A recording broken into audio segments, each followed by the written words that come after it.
Musical Talk, the UK's independent musical theatre podcast.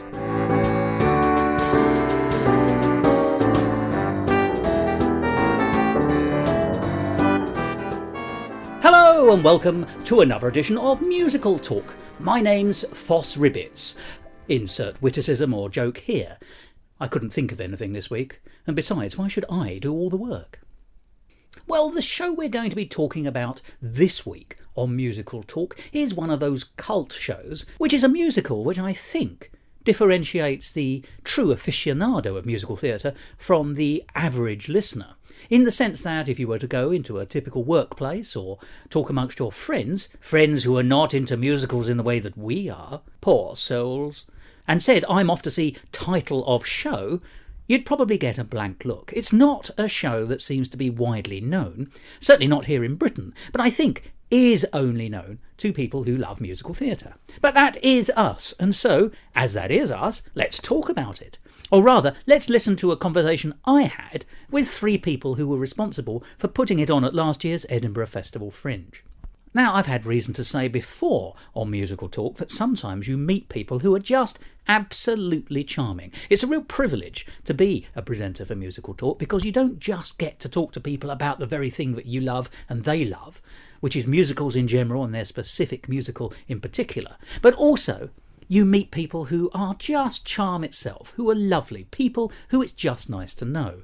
I may be laying it on with a trowel, of course, but actually not insincerely, because the three people I spoke to about title of show, or more accurately, square bracket title of show, close square bracket, were each of them lovely people, and I very much hope to speak to them again in the future. Their names? Well, they're Harry Hayden Brown, he's the musical director of the show, Jack Reitman, who was the co-director of the show, and Josh Ward, who was the executive producer. And between them they were working for Cobbles and Rhyme, the new theatrical company which had put on Title of Show, and a sister review called Title of Song. Now, Title of Show premiered in 2004 at a New York City Musical Theatre Festival, but if you've seen or know Title of Show as a piece, you'll know that, because it is the ultimate meta-musical. It's a musical not just about making a musical, as so many musicals are. I'm enjoying this sentence, it's got a lot of references to the word musical. But it's a musical that's about creating a musical that is the musical that you are seeing. Its music and lyrics were by Jeff Bowen, and its book was by Hunter Bell, and between them they concocted a confectionery of some perfection. Once again, a very interesting sentence to say. Anyway, enough of me warping and wefting the words. I am enjoying myself today. Let's listen to the conversation I actually had with Harry, Jack and Josh about their Edinburgh production of Title of Show.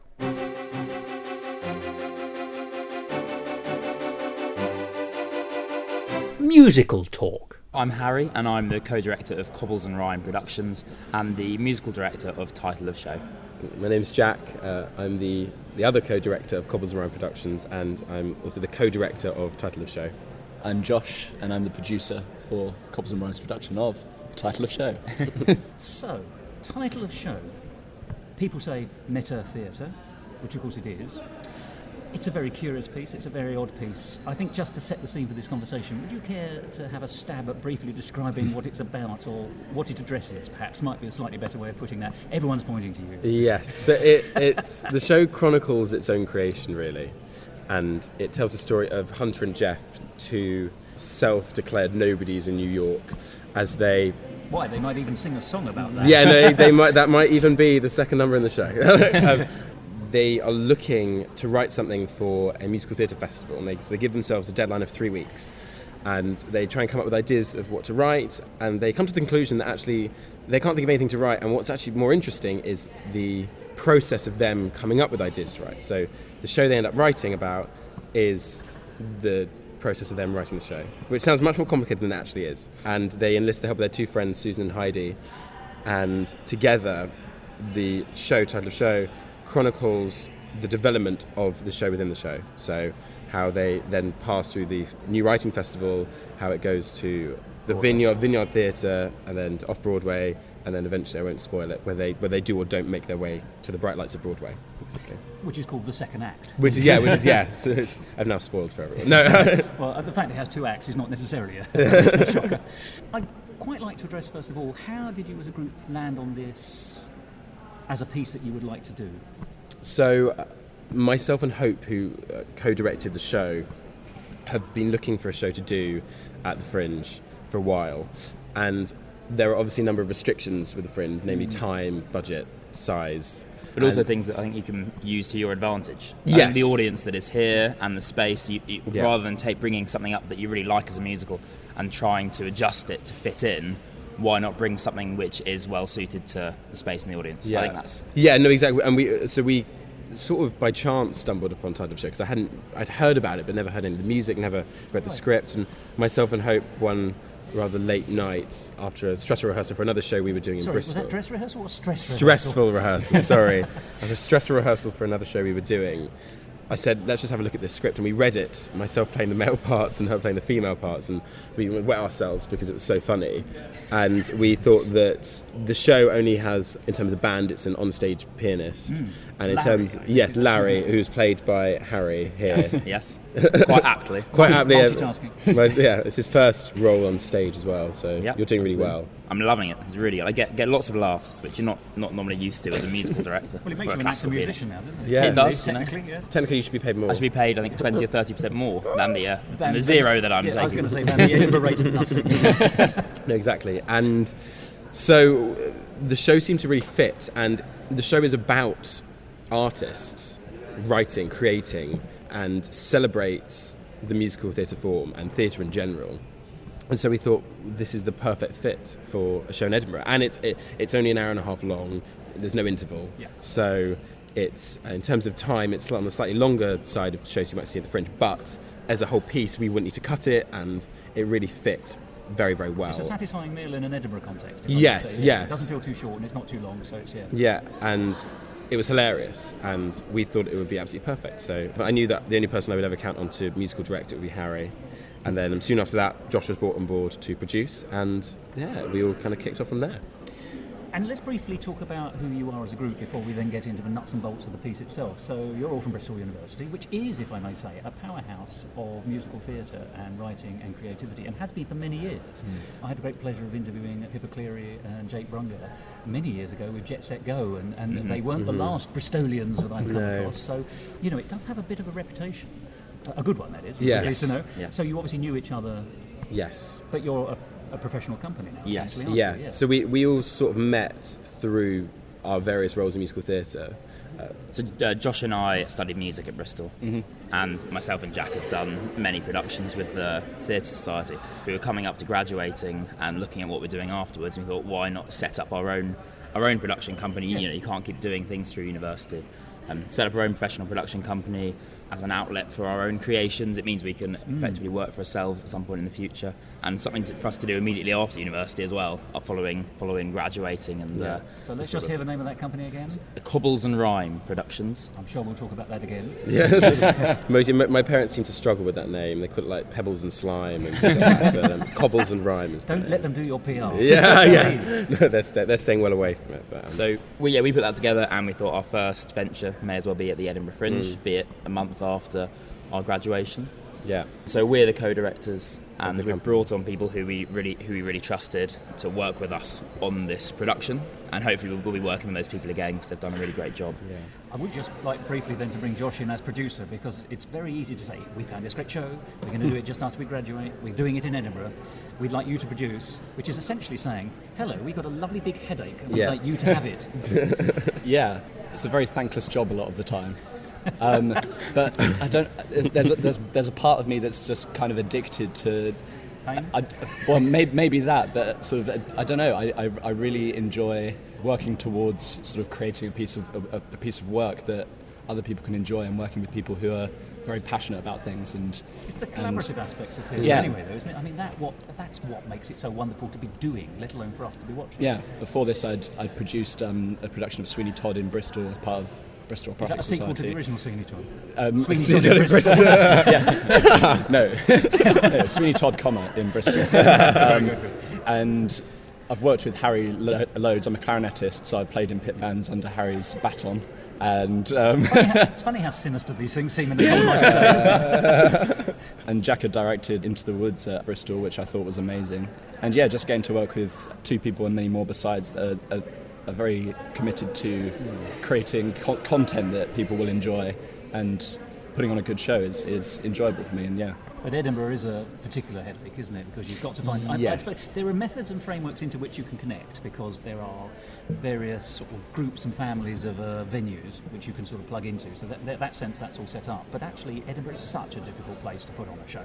5 minutes in, 5 minutes out. Are you going to have to do any cuts? Constantly advertising on the mile and everywhere else you can. You know, forgive me, it is a big ask of any group. Especially a group that's sort of never done it before. Yeah. Obviously individuals out of our company have been to the Edinburgh Fringe before, but by and large a lot of us haven't been before or put on a show here before, which is a very daunting task. But at the end of the day, I think I personally see it as a learning curve, and a very beneficial one at that. Well, you've certainly hit the ground as a professional company, because it's an immaculate production. It's absolutely crisp. It's beautifully produced, beautifully played. Everything about it. I can't see how this could be better, particularly, unless someone threw thousands and thousands of pounds at That would be you. nice. If anyone has any money that they're willing to give away, Has anyone got $1 million? To quote the show. Yes, yeah. So you've picked your piece, you've decided you're going to do it. What challenges then for you in putting it on? I mean, you had an idea on who you wanted to cast, and obviously you know you were the orchestra. Yes, I mean, I obviously put myself as the pianist, possibly without knowing I had that many lines, but that's been really great. No, actually, in terms of casting, we didn't just go in knowing our friends who we wanted to cast, partly because people are busy, you don't know who's actually... We had to come up for a whole month, which is a huge commitment in terms of time and money for the cast who are in it. And So a lot of actually, people go on we, holiday after graduation, don't they? yeah, They aren't available. that would be nice. so we had we wanted our auditions to be completely open. We didn't sort of tell people to come and audition. We auditioned. We advertised in the Music Theatre Society at Bristol, obviously, but also sent round emails to Bath, Cardiff, loads of other universities, As and long as it began with B, you were up for it. Yeah. Well, Birmingham. But Cardiff. Apart from Cardiff. myself and Harry have worked quite extensively with the National Youth Music Theatre, who, well, actually, it's funny you mentioned Jake and Pippa, because I worked with them last year on Prodigy at the St James Theatre. Yeah, they've been really, really supportive, and to kind of have their name attached to Bristol and Helps, kind of, doesn't it? it's really lovely. And so we were able to draw on people that we've worked with in previous shows, including one of the cast members, Heidi, who plays the role of Heidi.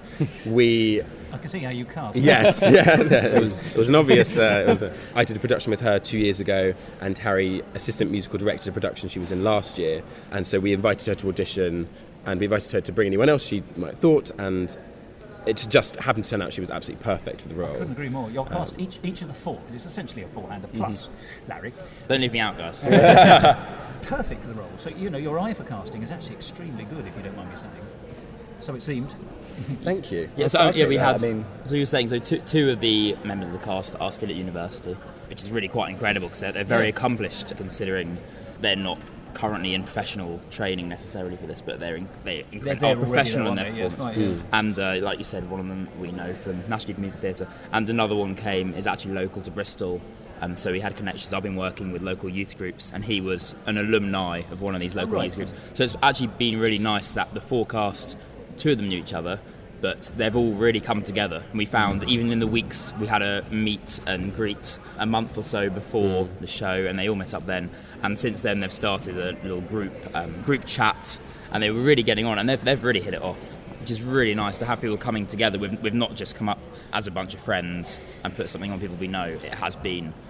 And I think it's really nice as well to have people that are outside of the university working with us, in that we get used to, you know, we get to experience different ways of working, different experience. Obviously everyone has different experiences, but being in a university bubble, you'll get a very similar experiences as other people, and having people from outside the university who are obviously very accomplished in their own right and have had a wealth of experience already, it's been very nice to see different ways of working and sort of different attitudes and mentalities towards putting on a show. And I think, you know, we've all given and taken a lot from everyone as individuals in this company. Well, there's a sense of... Well, I'm delighted to hear the sense of camaraderie between you all off stage, because actually the piece starts with everyone being friends. I mean, there are antagonisms, as there always are in creative relationships, as the narrative develops. And I'm not going to ask if art imitates life here. It does. But you're also but you're all talking to each other this morning. Yes, I actually hate Jack and Harry. Yeah. We don't get on. We're contractually obliged to be here together. I can't see it, but you're thumping each other's legs on the table, aren't you? The show itself is beautifully constructed as a narrative, and it's beautifully created as a production. You know, I separate those two things. But let's talk a little bit about the narrative. Mm-hmm. Can I ask you, do you think, and there's no right or wrong answers to this, do you consider it to be a verbatim piece? So, in the script, there are some linear notes that explain that everything that occurs in the show did happen in some form. In some form. And because Hunter and Jeff, who the characters in the show, are actually the writers of the piece, Hunter Bowen and Jeff Bell, there is an almost true sense that isn't part verbatim, in that the way they've written for the four characters is almost exclusively how the four characters would have spoken. Although they have explained that some of it is slightly embellished, some things they've changed for dramatic purposes and narrative purposes, but I think it gives a very true sense of how these people actually were, which really lends itself, in my respect, dramatically, because we've decided to put a lot of this very naturalistically, in terms of they're not playing caricatures, they're playing real people. Yes, it's not, let's put on a show. No, it's very much like, let's put on a show, oh wait, we have money to find, oh wait, these are stresses, we're supposed to be friends, all those things kind of mixed up. So I don't actually know. It'd be interesting to know how much of it is word for word. I think that would be quite interesting. You see, because this is my question. It's the question of authenticity. Because there are some clues in the text itself that we see as an audience, which sort of suggests that actually they acknowledge the fact they've embellished, or for Jeff says to Hunter, why do you keep giving yourself the best jokes, essentially? Yes. There is a line about that. Yes. And it is, Hunter is the one who has a sort of semi-wisecracking comedy role. Yeah. And the fact that his character on stage says, well, it is drawn to our attention that he has been giving himself these lines. Yes. You wonder, what's been cut out. I just like this. I mean, there have been verbatim musicals, as we know. Yes. And London Road is the daddy of those. Yeah. And that even includes ums and ers and goodness knows what. And this doesn't do that. But like all, verbatim musical is just a broad term for quite a different. There's lots of different ways of doing verbatim musical theatre, because there was a show up here last year which did it very differently. And you can reassemble pieces to make songs, for example. You know, it's difficult to speak in rhyme effectively, so a song doesn't naturally occur. So you can see that they must have done some collation of their material. But you have wanted to set it as a production naturalistically, and that is certainly the way it's encouraged to be done, isn't it? So is there a stress there? Is there a challenge for you? I think in terms of playing it naturalistically, there sort of is, because you don't want people to come and think they should be overplaying it, which I think is some people's opinion. You don't want it mugged. Everything should be over the top. It's not a jazz hands piece. No, really not. But the irony is that the characters love that. They love jazz hands. Fosse, and they love musical theatre in all its essence, and that seeps into the show in the writing and in their characters. But at the end of the day, these are very real people with emotions and aspirations that weaknesses. Yes, exactly, with faults that come across on stage. And so in a respect, it's been really lovely to be able to develop that in such a small space, and to be able to kind of downscale from kind of the normal big Broadway things that you might imagine in terms of when people think musical theatre, be able to do this in a small room the theatre only seats 70 people. Yes. It's a good intimate venue. Yes, yeah. So and you're almost on top of them. In thrust as well. Yes, so it feels even smaller than it might have done in an end-on space. But I, as a director, I relish the chance of working in small spaces, because the idea that you have to make an actor play to the back of a 1,500 seater is quite daunting, in that then the people in the front row get this kind of over-the-top the facial expressions, all the hand movements have to be huge in order for the people at the back to see. You don't need that. No, not at all. And everything in this piece is very, I think, when necessary, it's quite subtle. Everything's quite raw, and the emotions are quite that exposed in a very naturalistic way, as you were saying. Yes. Just to pursue the authenticity question a little bit further, though, if I may, because Hunter and Jeff are, if you like, the camera. Yeah. I'm just using it as a shorthand. You know, it is their piece. It is about their experiences. It is it's not verbatim, but it is what they are saying and doing and feeling and thinking. And then in Act 2, in particular, I think it's Act 2. I think it's Act 2, but you'll have to correct me if I'm wrong. It's the bit where Hunter and Jeff go off to talk to the judges at one of the festivals, and Yes. the two women are left on their own. Yes. And they sing a lovely song. Yes. And it's a nice song. It's about exploring, and it reveals what they think about each other. Yes. And, you know, it's a question: can they become is an affectionate relationship going to develop because they are very different and things like that? It's a great song, good character piece, works very nicely, but the camera isn't there. Yes. And therefore the question is, does that jar for you? It doesn't jar for me, but I sat up at that moment and thought, this is interesting. Yes. Because suddenly, you know what I'm saying? Our connection as an audience into the narrative isn't in the room. Yes. There's a few kind of moments where it's almost like they've put in a moment. I don't know what word I'm looking for. They've put in a different segment that's completely different, like an original musical, where it's completely different. Like presumably that didn't happen completely in real life. They've put in an episode. That's what I'm looking for. A miniature episode. Bugging their friends. Yeah. That becomes a very different musical. So yeah, I think they've put in this little episode, and I think they've done that. In order to make the narrative work better as a show. I was going to, in terms of to go back to the verbatim thing, something I quite like. There's a little scene where they set up a camera and they record a video which they're going to put out on YouTube, and you can actually find, if you search title of show pilot episode, you can find that on YouTube. Fantastic. And so you can see exactly what they've done, and the jokes that come up. The actual video is something like 8 or 10 minutes long. So you can see exactly what they've done. They've basically picked the best, funniest lines from that and turned it into a sort of 2-minute segment in the show. So you can see exactly there what's verbatim, what isn't. They do make the same jokes, and it's the exact same video. Well, that's really good to hear, because, forgive me, just for argument's sake, I have, because I've seen this show before elsewhere as well. I like it a great deal. But I had wondered over the years whether it is as authentic as it claims to be, because it is possible you could write this show from a non-authentic basis. Yes. And one just has to consider that as a possibility. Had you ever considered that? I mean, that video, unless it's a very, very clever conceit and sleight of hand, sounds like it makes it a confirmation of the authenticity of it. But I think the story and what they chronicle is, I think it's... Well, I'm guessing that it's very identical to what happened, which must have been really exciting for people who were maybe people who saw it at the festival and then saw the videos online. You could be following this as a live show and then go see it change each time, and you must have felt really part of the production.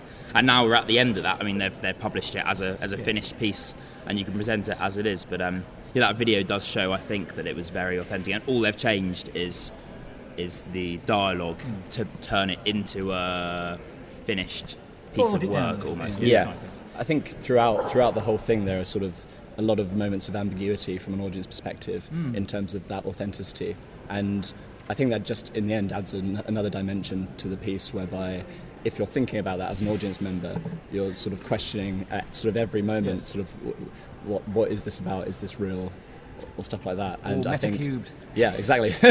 At C cubed. Mine 20. That's why you're a producer. Always thinking. Lots of people on the mile, I was going to say, have come up who have seen it, or come up and said, who are the writers? Who wrote this? I'm like, well, it's Jeff and Hunter. Yeah. I'm like, what do you mean? I'm like, well, the people, look, and you know, they say, how did the book come together? And you say, well, you've seen the show.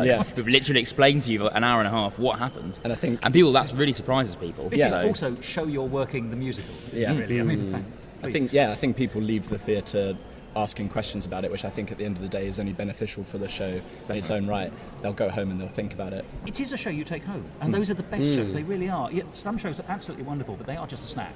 You know, you've seen the show, you go out and you go, that was lovely. 10 minutes later, what am I doing? Yeah. Here, you go home and you think about it. And here we are. I saw this a few days ago, and we're having a lovely, I hope you don't mind me saying, I think, in-depth and interesting chat. Yes, You're I agree. doing all the work. But this is the kind of thing you can carry on pondering, and the fact that you've been living and breathing this for months and you're still able to think and ponder and explore these things, I think to me it's fantastic. It's a great show, but the best shows are the ones you go home and dwell upon. I think that's the only, for a good reason. I think that's the only difficult thing, really, like working on a show like this, is that you do end up going down a rabbit hole slightly. Thinking, I mean, obviously this happens with most shows. You get a sort of a skewed viewpoint of what it's really like when you're working on a show day in, day out. But with this, it's to, I think, a different degree, whereby you're sort of thinking about all of the intricacies of it, and it's hard to know a lot of the time how an audience are going to react to something like this when you have been in that bubble of the show for a while. But can you escape from the show yourselves as individuals? Or well, does it trap you on? This is something we've been talking. There are a lot of lines whereby sort of they come up in real life, and it's sort of taken over. Whenever someone says "fair enough" in real life, I can't help but say "far enough." Yeah, it's a good drag queen name. I think because as a cast and as a production team, we all have that kind of musical theatre kind of sensibility to us, and there are aspects of our personality that are reflected in the characters, and so it's not like we're doing something like Into the Woods, where it would King's Festival. There's a lovely reference there, which they seem to reference a lot in Temple Church, so they must be massive fans, understandably so.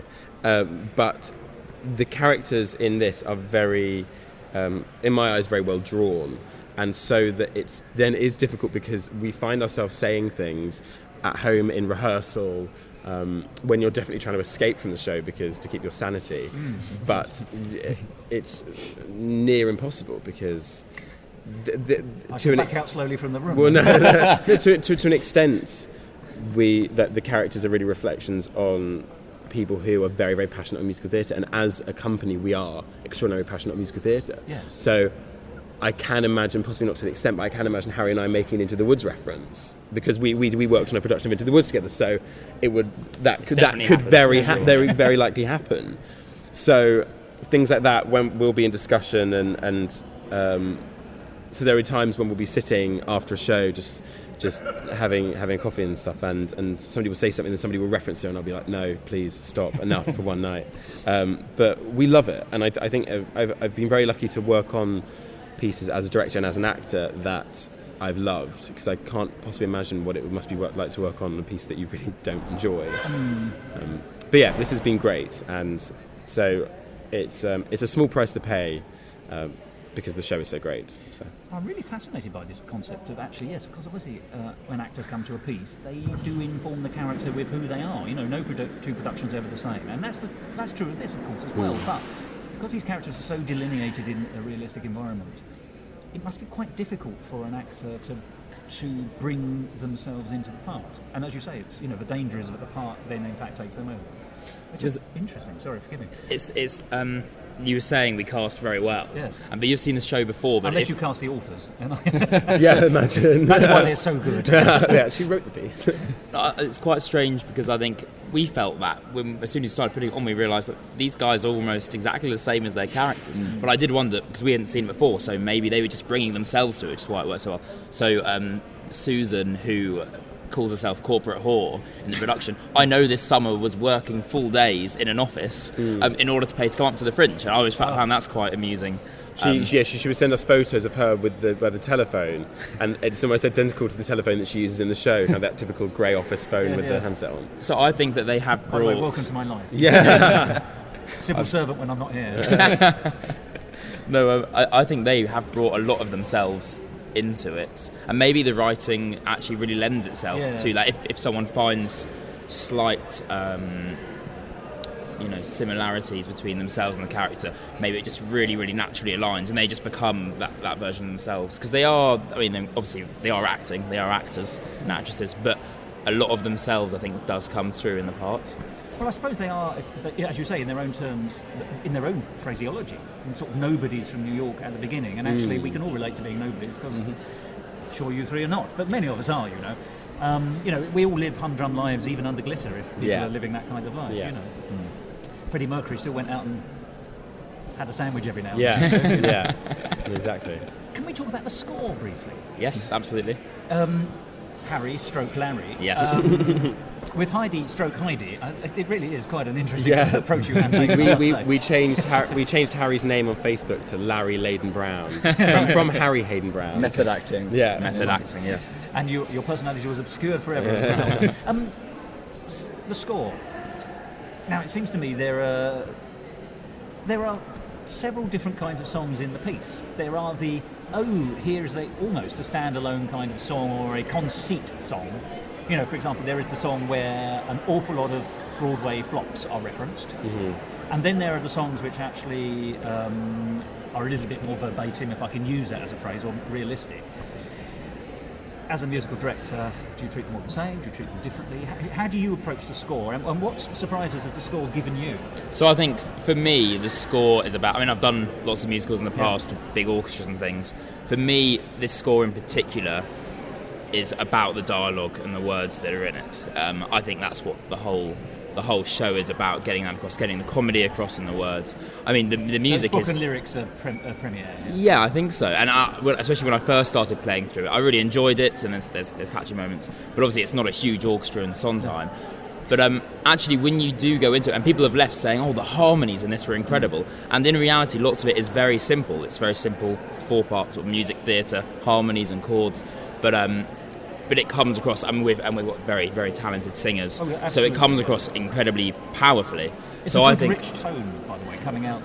That's good to hear. Musically, the singers are supported brilliantly by you, but they bring a very nice fugue of sounds and voices, if that makes sense. I'm not very good at describing these things, but They blend well, it maybe. comes together really nicely. yes. So I mean, we spent a long time. I say a long time. We had 2 weeks of rehearsal. I think the first 3 or 4 days, we just nailed the music to make sure we had that level of perfection. Basically, that's what we've come up to do, a show that we hope is as perfect as it can be. So we wanted to make sure, at least the music, they come off at the same time. They've all got a lot of diction. But for me, the music is about getting the lyrics across. Although as the show's been going on, you do actually fall in love with it. It's very simple.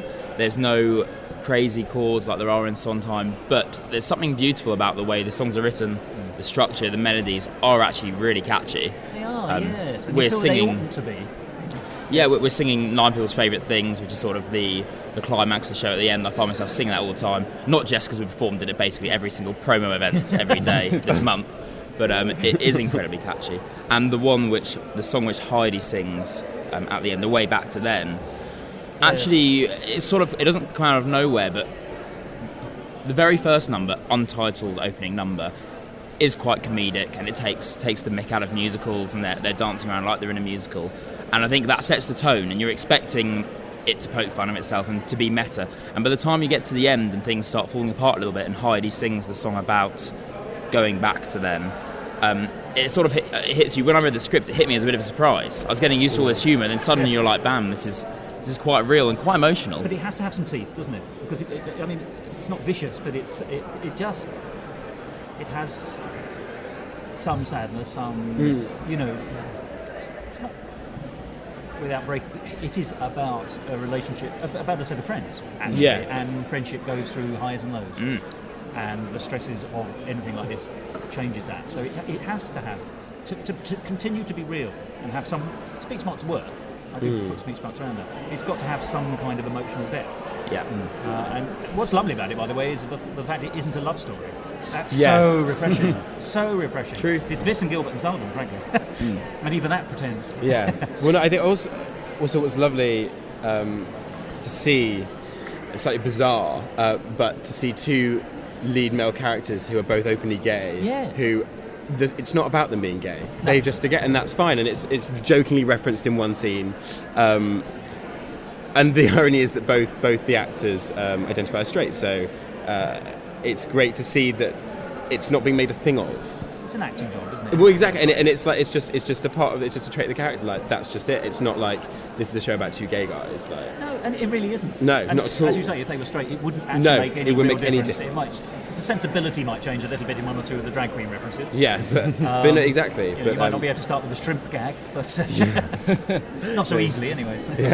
We were talking about the music. Yeah. Yes. I guess If you were saying how it reflected the emotional journey of the characters towards the end. yeah, it gets more serious. I think that for me, that's what I really enjoy. Is that I feel this is probably quite simplistic, It lulls you into a false sense of security at the beginning, and then it hits you with a really emotional song at the end, which is also written beautifully. But it's a poignant song. It's not a screaming 11th hour. No, it's not sad. I am kind of a. Poignant is probably a very good word. Reflective. Yes. I think as well, I think that might be overlooked a lot of the time is the underscoring. I think the underscoring really aids in a really subtle way the narrative on stage and the emotion on stage and stuff like that.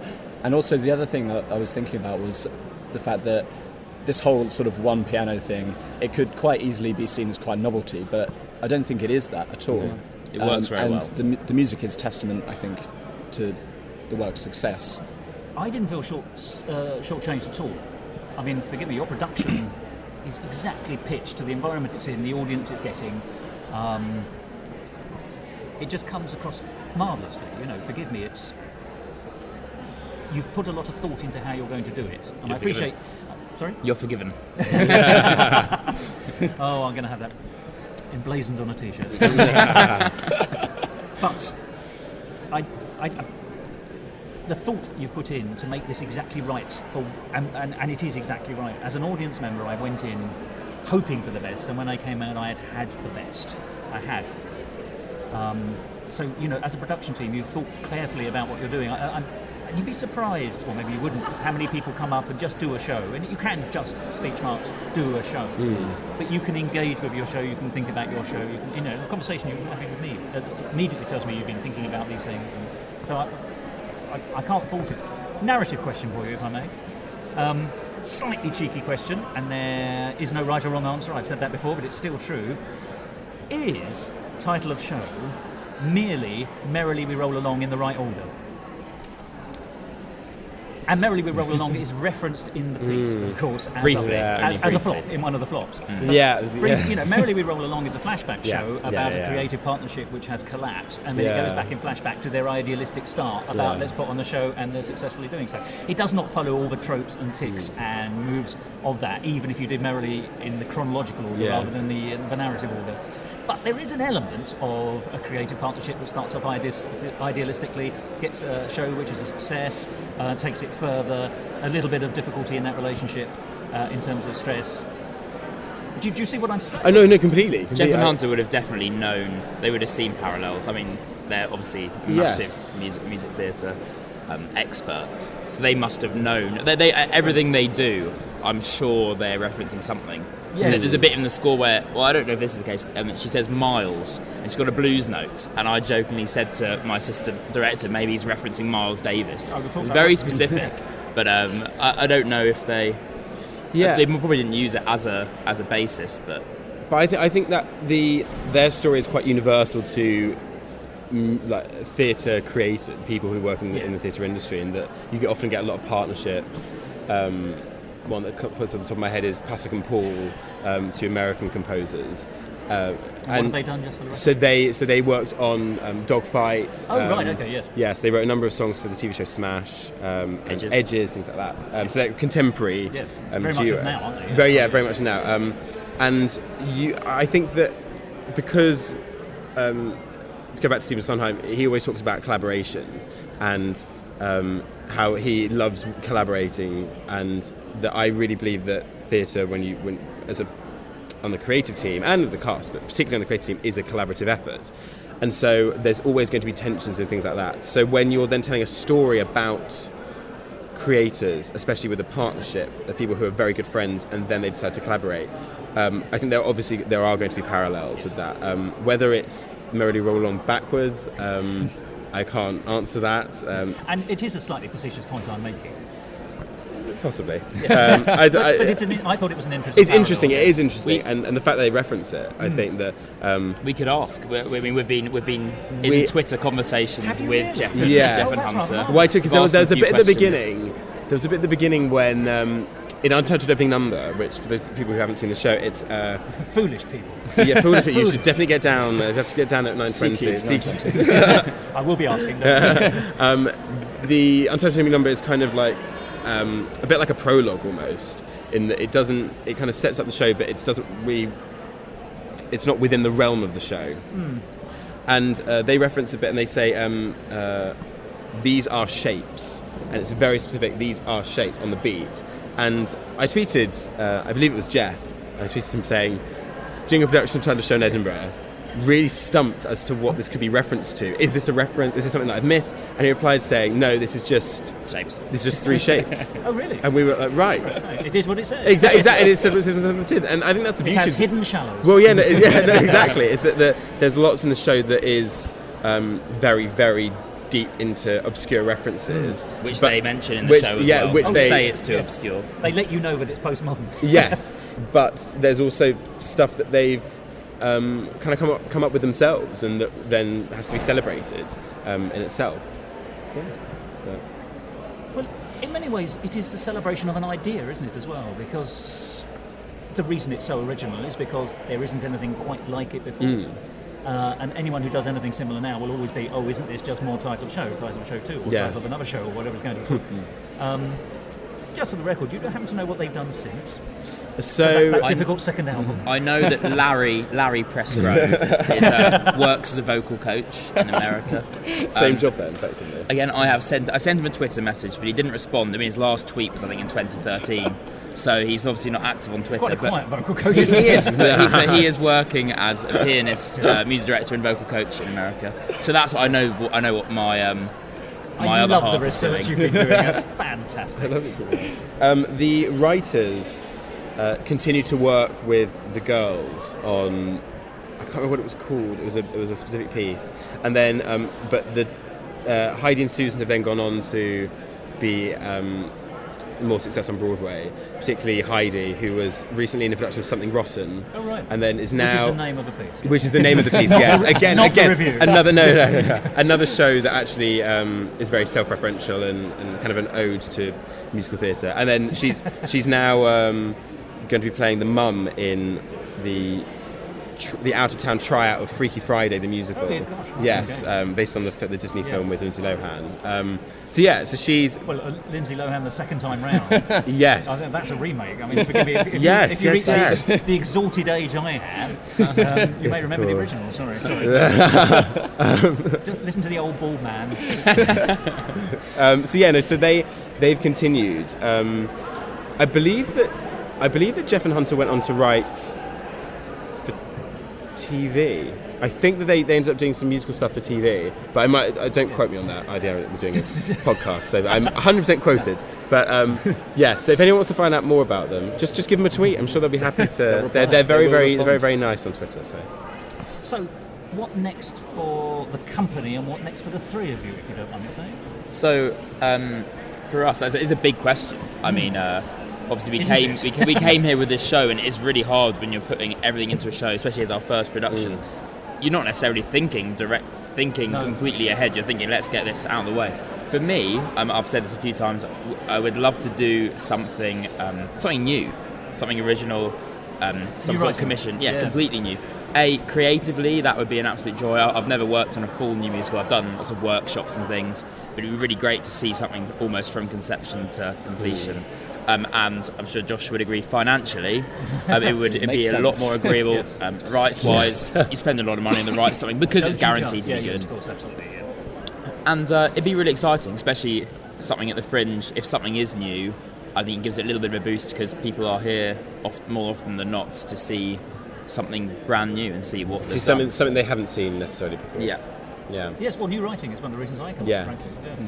And Yeah. you can be a lot more malleable. I mean, obviously, Yes. when you've got the book, we don't want to change it, but it'd be interesting to see what happens if you come up with something that is completely changeable and what the writer thinks and what we'd do with it to mould it even more to the space or the time. And maybe. to your audience as well. Yes. Yeah. Yes. In terms of where we go from here as a company, I think it kind of depends on it depended on what the reception was for this show and whether we were completely deluded and whether what on earth are we doing? The show's awful. We've lost all our money.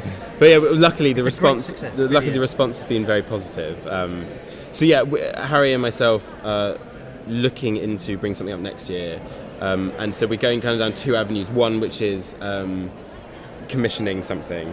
And I myself have been lucky enough to work on two musicals from conception to performance, which is really incredible. How you see when someone's just idea comes and then 6 months later it's on a stage and people are clapping and feeling it emotionally. I love 6 months. In Edinburgh, it's so often less. Yeah, no, exactly. Yeah, and Edinburgh, a month feels like about 5 years, but The last 5. No, that's not.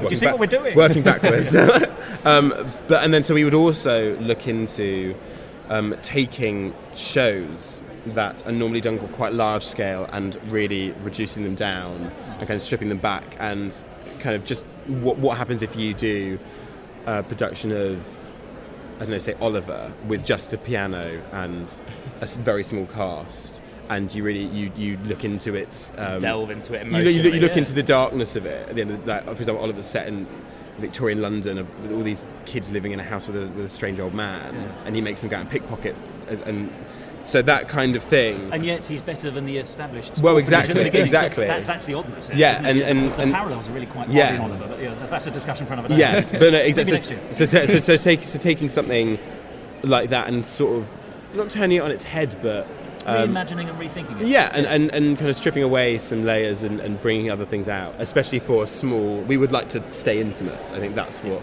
during this process we've had the potential to expand stage size, expand audience size, and we actually think that it works artistically very you've well. made all the right decisions, including size of venue and production, I think.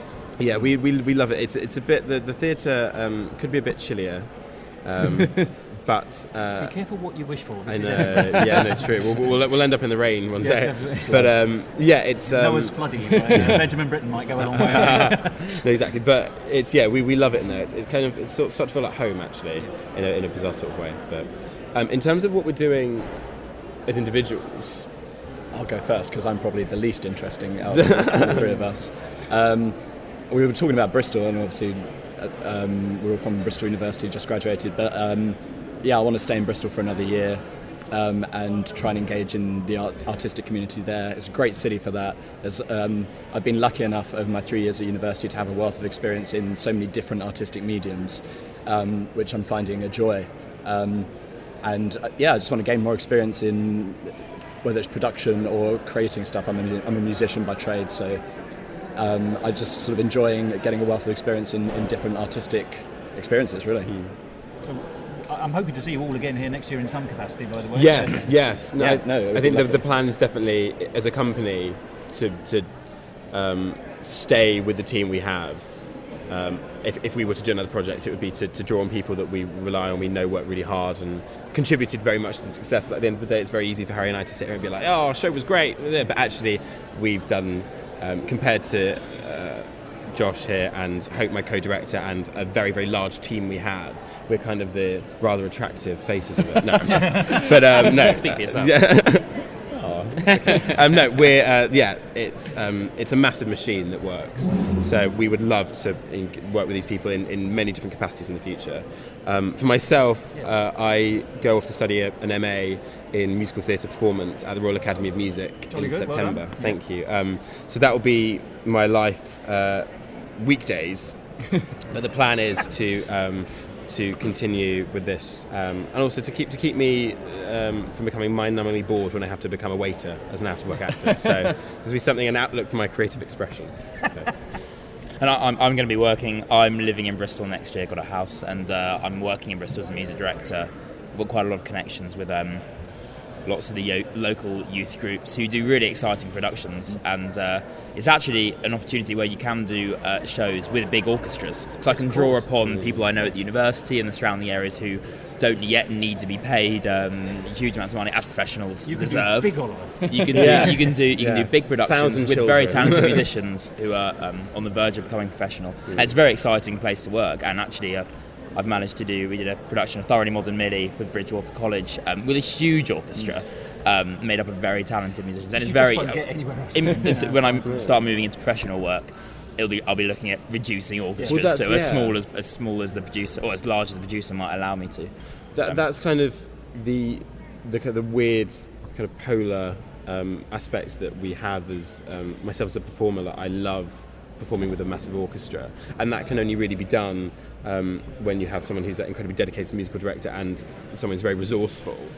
And then on the other end of the scale, when you come to Edinburgh and you're in a small room, it's refreshing to hear just a piano and just 4 singers and what you can do with that. And so it's a shame to then sometimes... It's like a sorbet, isn't it? Yeah, no, exactly. But then to look often at the professional world, you see this kind of weird middle ground where Can't do either. Well, the tour of Dirty Dancing, the musicians being replaced by a backing track, and there are awful things like Such that. a When pity that, well, yeah. exactly, yeah, and And it diminishes the audience's exactly, appreciation of the piece exactly. as well, I think. Because what we would look to do if we were to take something to the Fringe and we wanted to downscale it, we'd have to find something that the essence of the show was not compromised by the not having a big orchestra, where the melody and the arrangement of the show and the heart and the drive of it was all there without having a 20-piece orchestra. But And some shows do, and some shows don't. exactly, and that's kind of that's the task of getting it. So, how can people get in contact with you as a company? Probably Facebook. We've got a Facebook page, the best way to get in contact with us. And it's- Twitter. We've got presence all over the internet. Give us that name again so people can find it. And, Cobbles and Rhyme. And is it AND? Yes. Yes. On the Twitter it Facebook. is. Yeah, on Facebook as well. Cobbles Yeah. and Rhyme, all If spelled you type that into your search bar on Facebook, it should be the first thing to come up. There's no other companies called Cobbles and Rhyme. Yeah. And I I've just believe. got to check, but we're talking rhyme in the traditional spelling, not as in the Ancient Mariner as well. No, it's in rhyme. Traditional too. rhyme. People, music. yeah, a lot of the cast try and figure out why we've called the company Cobbles and Rhyme. Shall I ask the question? You can. Why you have can you ask, called it Cobbles and Rhyme? and we I felt would. lured in, We, by well, the way. one of the cast. Choosing a name is probably harder than bringing an actual Oh, yeah. show to Edinburgh Oh. because you're stuck with all these cliche names and actually it works out Spotlight better. Productions, or something like whatever. that. But we actually ended up.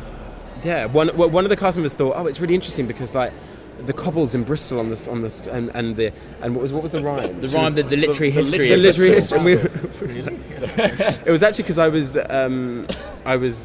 revising. I think I was probably doing an essay at the time, and doing an essay. And so I was Big old speech. Procrastinating. not procrastinating. What is the word? Procrastinating. Procrastinating. There's a line in the show where he. You were avoiding, yeah. Yeah. Yes, I was avoiding doing work, and I ended up in the deepest, darkest parts of YouTube when it was this very. Lord, man. No, I know, no. It's kind Too of much the information. weird part of the internet, and it was this rather bizarre YouTube video. Animated.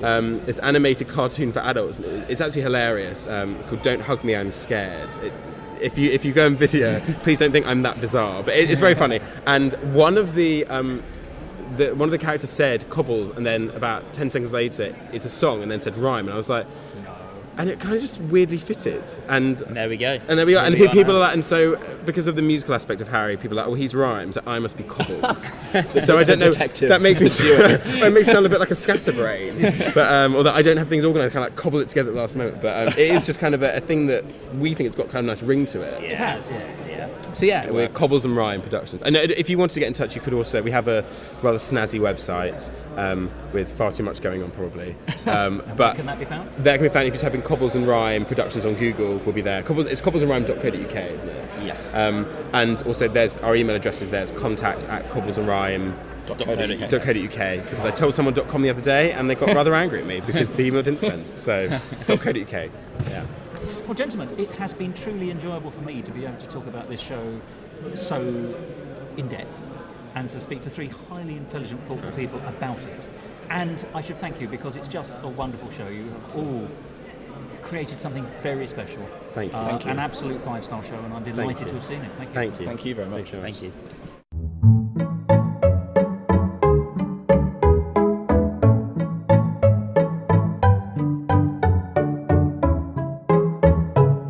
Musical Talk. And there we are, title of show with Harry Hayden Brown, Jack Reitman and Josh Ward. I loved talking to them about the show, and I should just say, I loved talking to them. They were nice people. And once we'd finished recording, off went the microphones, and we carried on chatting away for a good hour about our mutual Edinburgh experiences, musical theatre in general, and whatever came to mind. They were very good conversationalists. So, if you're listening, Harry, Jack and Josh, let's speak again in the future. Perhaps at Edinburgh this year. And remember, if you want to go to their website, it's www.cobblesandrhyme, and that's and, as in A-N-D, not an ampersand, and rhyme singular, R-H-Y-M-E, .co.uk. I've seen Title of Show now in several professional productions, and it's always entertaining. And because it's meta theatre, you do feel you're so much closer to the show than you might with others. It's the ultimate intimate show. To be there at the point of conception, as it were, at least as an audience member, may seem a little voyeuristic, but actually it's fascinating, as well as being a great musical in its own right. Well, that's the end of square brackets Title of Show, close square brackets, which means we must now have reached a point of square brackets end of show, close square brackets. And so I can offer you the magic word which cues that in. And here it is. Goodbye.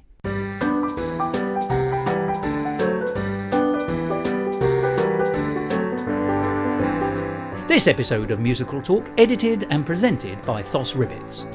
Copyright Musical Talk 2017.